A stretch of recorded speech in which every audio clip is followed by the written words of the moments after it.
Ya, untuk mengetahui pergerakan saham hari ini, kita akan berdiskusi bersama Kepala Riset Samuel Sekuritas, Surya Dharma. Mas Surya Dharma, apa kabar, Mas? Baik. Mas, ini kalau kita semuanya. Baik, Mas Surya, ini kalau kita bicara soal pergerakan indeks, ini kalau kita melihat 2 hari terakhir ini ditutup di zona merah. Bagaimana dengan hari ini? Ya. Kelihatannya sih kali ini juga masih bisa merah ya. Karena kalau kita lihat regional itu kan turunnya cukup dalam ya. Jadi kayak misalnya Amerika turunnya mungkin 0, yang nyampe 1% karena US jobless claim itu kurang bagus kemarin datanya. Kemudian pagi ini saya lihat Nikkei, Kospi yang tadi pagi sebetulnya sempat nggak terlalu banyak ya negatifnya, sekarang negatifnya cukup dalam juga ya. Jadi itu memang yang membuat regional turun cukup banyak. Akhirnya kita juga mungkin terbawa juga ya sentimennya ya. Oke, kalau dari domestik sendiri, Mas Surya, yang mungkin mempengaruhi, kemarin kan juga BI menurunkan reverse repo rate ya. Apa itu juga akan mempengaruhi pergerakan indeks? Sebenarnya itu bagus ya. Sebetulnya bagus kalau interest rate turun biasanya kan ke pasar modal positif ya. Tapi uniknya kemarin begitu turun malah kita dari positif jadi turun gitu ya. Itu juga unik juga gitu hasilnya. Tapi secara overall memang biasanya kalau interest turun pasar modal itu naik. Karena ada beberapa hal kan, misalnya kayak perbankan harusnya kan positif kalau suku bunganya turun misalnya ya. Terus juga misalnya ada pembelian kendaraan mobil atau KPR misalnya kan, kalau turun itu kan mestinya kan positif ya, secara sentimen dulu ya sebelum realitasnya seperti apa gitu ya. Kemudian kemarin juga kan ada juga OJK kan mengeluarkan itu juga LTV ya. LTV buat kepemilikan rumah dan mobil ya, mobil dan motor, kendaraan bermotor.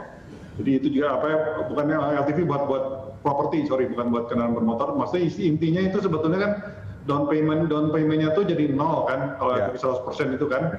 Jadi kan itu kan harusnya sih memberikan sentimen dulu ya, walaupun kita juga sempat bertanya-tanya juga nih, apakah misalnya bank atau leasing itu mau memberikan DP 0 nggak gitu?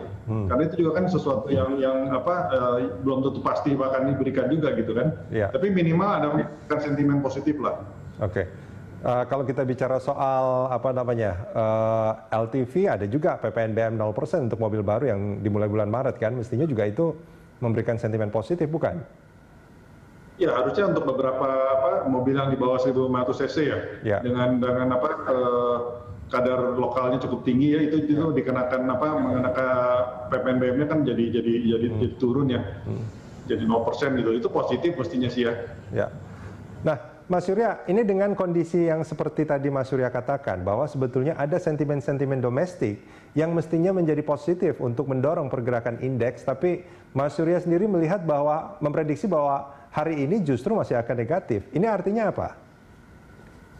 Ya karena sebetulnya kan beberapa waktu terakhir ini kan salah satunya yang terutama kenapa agak menekan pasar itu kan karena kenaikan dari US Treasury yield ya, yang 10 year ya. Jadi di sana itu karena fiscal stimulus ini kan cukup besar ya. Rencananya kan Biden itu 1,9 triliun US dollar. Tapi kalau kita lihat kan sebetulnya kepemilikan di sana itu kan sekarang relatif yang menyerap tuh Fed sama local bank di sana ya. Jadi negara-negara seperti China, Jepang, UK itu relatif nggak menambah banyak gitu.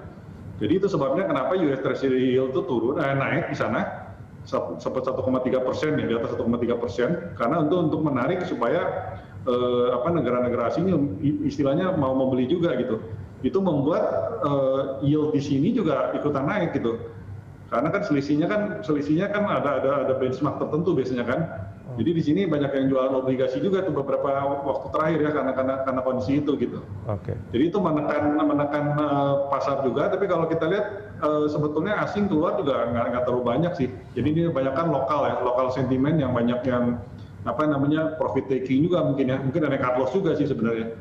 Gitu. Dan itu juga yang akan terjadi di hari ini ya, profit taking dan cut loss. Kelihatannya begitu ya.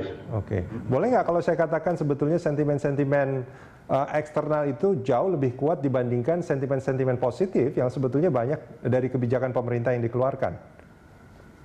Kalau hari ini, 2 hari ini mungkin lebih dominan faktor regional ya, ketimbang faktor lokal gitu ya.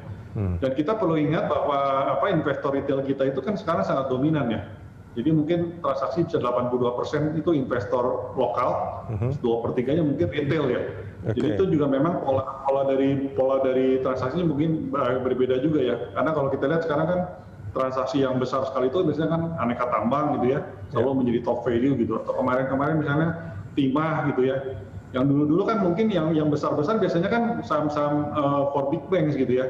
Yang kali ini mungkin menjadi transaksinya dikalahkan oleh saham-saham seperti itu gitu. Oke. Itu juga mungkin membuat pasar itu menjadi lebih menarik ya. Jadi transaksi sebetulnya bertambah besar, tapi kelihatannya kenaikannya itu masih agak tertahan nih saat ini ya. Oke. Dan sektor-sektor yang masih akan menggerakkan indeks itu seperti perbankan, finansial gitu tetap masih sangat berpengaruh ya? Masih sangat berpengaruh, dan terutama sekarang yang malah naiknya banyak itu kan perbankan yang second liner ya. Karena banyaknya cerita mengenai bank digital misalnya kan. Ya. Bank digital itu kan valuasinya mungkin berbeda dengan bank konvensional, jadi orang-orang juga banyak yang tertarik ke sana ya. Kemudian mungkin saham-saham metal seperti nikel itu juga banyak orang berspekulasi, tapi itu juga sangat tergantung oleh pergerakan harga dunianya kan. Kayak kemarin malam kan nikel mungkin agak turun juga ya harganya. Nikel agak turun sehingga juga mungkin itu juga sentimennya mungkin agak negatif untuk hari ini sih ya. Oke. Support resisten berapa Mas Surya? Kalau IHSG sebetulnya 6150 mungkin ya. Tapi sekarang kan bergerak kan sekitar level-level situ ya, kemarin sampai 62 kan. Jadi relatifnya kalau itu bisa bertahan sih harusnya sih masih cukup bagus ya. Saya pikir sih belum sampai turun ke bawah itu sih, ke bawah 6.000 kayaknya masih belum ya saat ini. Oke, baik. Mas Surya Dharma, kita jeda sebentar, kita akan lanjutkan ini di segmen berikut. Pemirsa jangan kemana-mana, kami segera kembali.